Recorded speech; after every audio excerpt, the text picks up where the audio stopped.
कि हे केशव, मेरे गले में 2 फांसी के फंदे हैं, जो फंदे मुझे हमेशा मेरी खींचातानी होती रहती है। जैसे बकरी के गले में एक फंदा रहता है,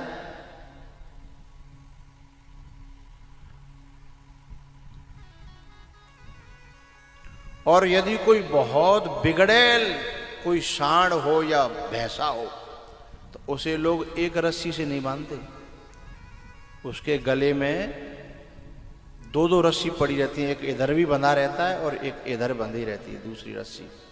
बोले 2 क्यों बांधी? बोले एक बाई चांस टूट जाए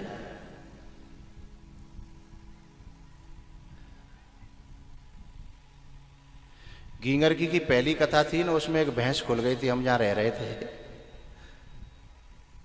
जहाँ सांकर तोड़ देगी, जहाँ खूंटा तोड़ दबाने, और हमारी कथा पे जाए भी टाइम है वो, हम नहावे को जब कबरा में निकल के बाथरूम जा रहे और बांध तोड़ दो अपना खूंटा, और लोग तमाशा देख रहे और मैं निकल भी कोशिश करूं, और वो जैसे ही निकलूं अब मैं लेट भयो जा रहा हूं, और मैं जैसे ही आगे बढ़ भी कोशिश करूं तो वो यूं करके सींग हलावे।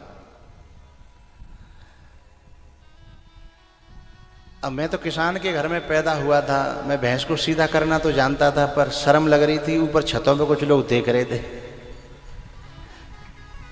मैंने कि बाबा जी है कि मैं लट्ठू बजाऊं जाके पीठ पे है, और लोग देख रहे हैं, क्या कहेंगे, जो कथा कहने जा रहे हैं, बताओ जी भैंसे मार रहे हैं।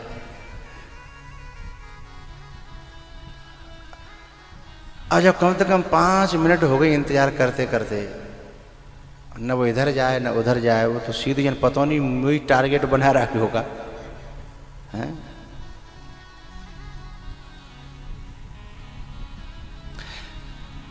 तो जहाँ मैं रहता था वो कच्चा मढ़ा था, अब वो कच्चा ही है कि जन पक्को है वो, पक्को है वो, है ना।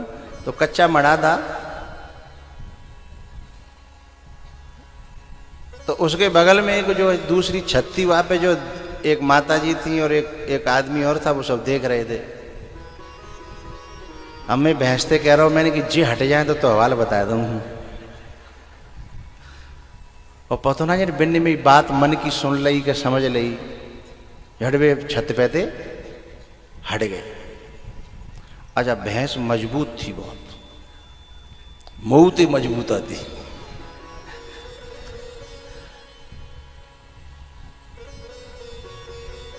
हमने कहा उलझना है, अब कोई है।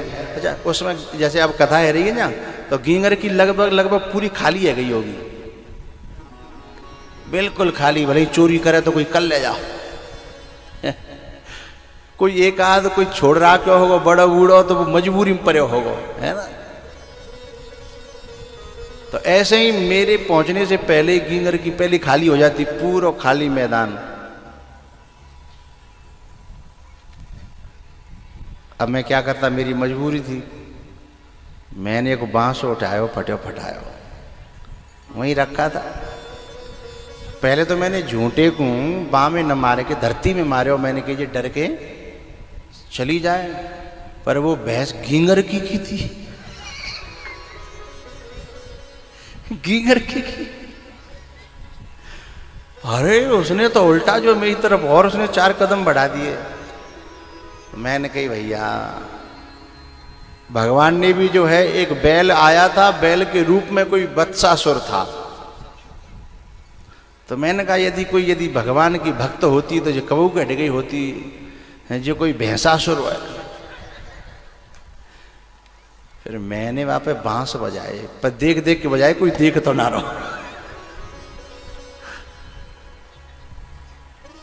अच्छा, बांस पड़े वहां पे अपने आप, फिर वो कांपन लगी, और एक मशीन आई वहाँ चारों कुटवे की, और बाकी आड़ में वो मैंने काफ़ी देर ठाड़ी करके देखी जी, फिर आवत या करना, फिर मैंने बांस पटक दो, फिर देखी, फिर आवत या करना, फिर नहीं आई। वो बांस समझिए कि जो अब यहाँ पंगा लेना ठीक नहीं है।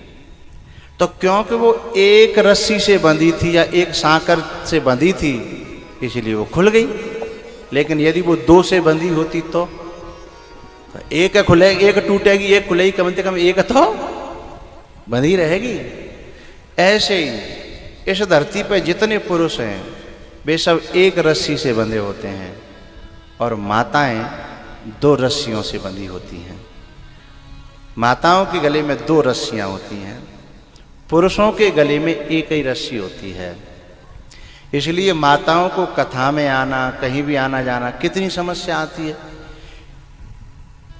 एक आधे तोड़े तो दूसरी बंधी है, फिर जब तक दूसरी तोड़ने की कोशिश करें तो पहली फिर बंध जाती है।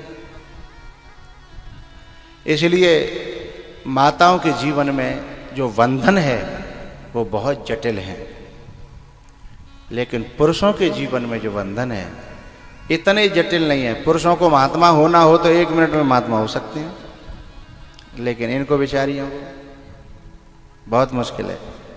पुरुषों को यदि हवाल यहाँ से जो है कथा में आना होए तो चाहे जब आ सकते हैं, चाहे जब जा सकते हैं। इनको पहले तो अपना हस्बैंड मनानो है, फिर वो कैसे जैसे तैसे मन गो तो बहू को बाप धरो छाती पे है। अच्छा, वो हस्बैंड भी अपना जान बचाने के लिए कहता मेरी तो कोई बात ना है, पर जब तू जानती है, देख पापा कितने खतरनाक है, वो भी इतना चालाक है अपनी जान बचाने के लिए। वो कहता है देख मेरी कोई दिक्कत नहीं है, पर देख माँ बाप है ना, और तो मम्मी को तो जानती है कितनी पैनी दृष्टि रखती है वो, है ना। तो पति बेचारा अपनी जान बचाने के लिए छूट दे भी देता है, लेकिन फिर उसका भी बाप है, उसकी भी माँ, और सबसे खतरनाक तो वो है जो उसकी बहन है, नंद कहता है। उसके बराबर तो खतरनाक दूसरा कोई प्राणी इस धरती पे है ही नहीं। इन सब को मनाती हुई, बटोरती हुई, सेवा करती हुई तब जाकर के कथा में आ पाती है। इतने बंधन है।